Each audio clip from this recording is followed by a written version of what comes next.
Hello and welcome back to Food Entertainment. This time for my review of 2019's Happy Death Day to You. Well, I saw this one in theaters. And I wasn't expecting much out of it then. Didn't expect much of it when I watched it. But much like the first Happy Death Day film, I found myself actually enjoying these two little goofy movies here. I just think, I think I probably appreciate it more today in 2020 than I did in 2019 because the world is just so chaotic. I think that's part of the reason why I like every now and then a real silly, fortuitous, campy, ridiculous horror movie versus a serious one.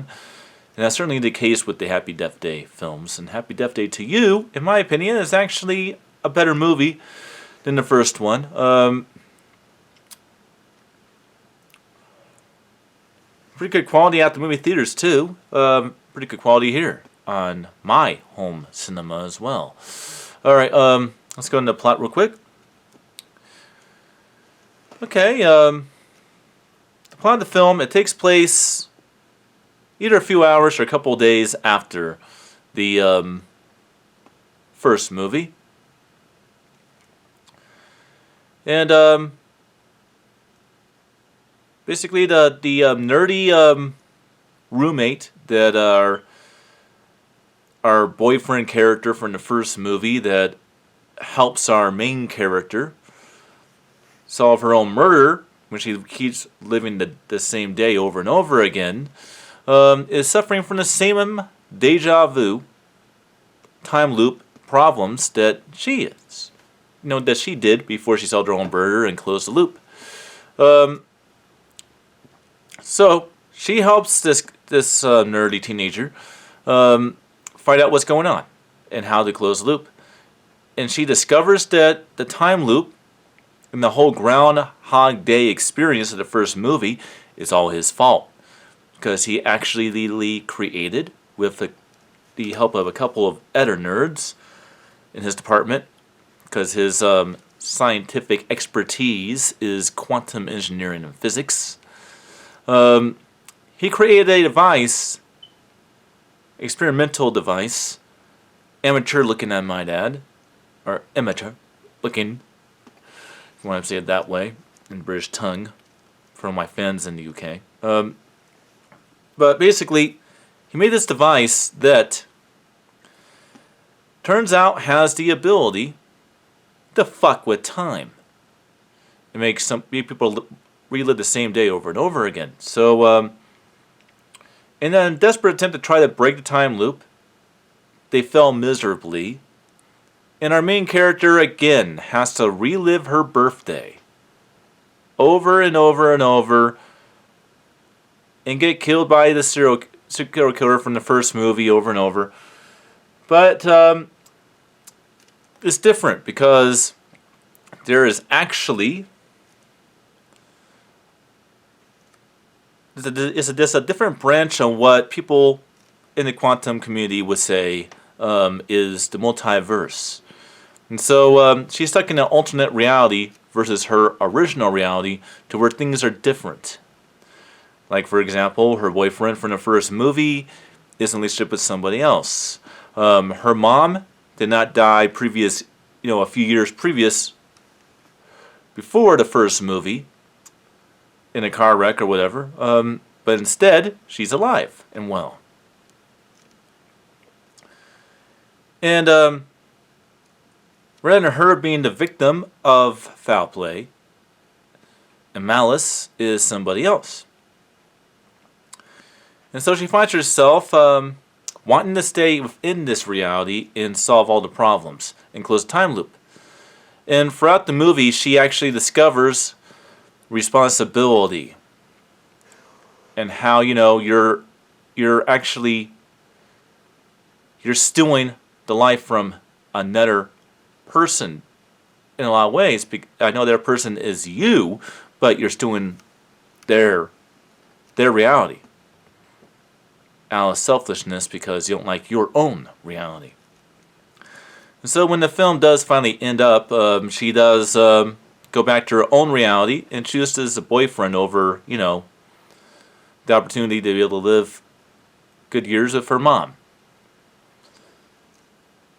And that's what to do with this guy, who obviously in this reality is not her boyfriend, but he definitely kind of told her, look, who you are is defined by what you have experienced. And that's what makes you you. When you're screwing with somebody else's reality, it's not the same thing. And that knocks some sense into her, and so she does go back to her own reality and closes the time loop forever. Or so we think. There hasn't been any official green lighting or any official pre-production done, but there is heavy talks at Blumhouse Productions with Jason Blum, as well as Universal Studios, to make a third film. But we'll see if that actually ever happens. The second film did not make as much money as the first, although I think it's a better movie.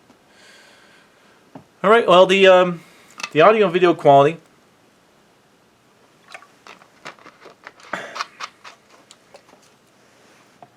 The film was shot with 2.35 by 1 widescreen format. It was shot on film, 35mm film.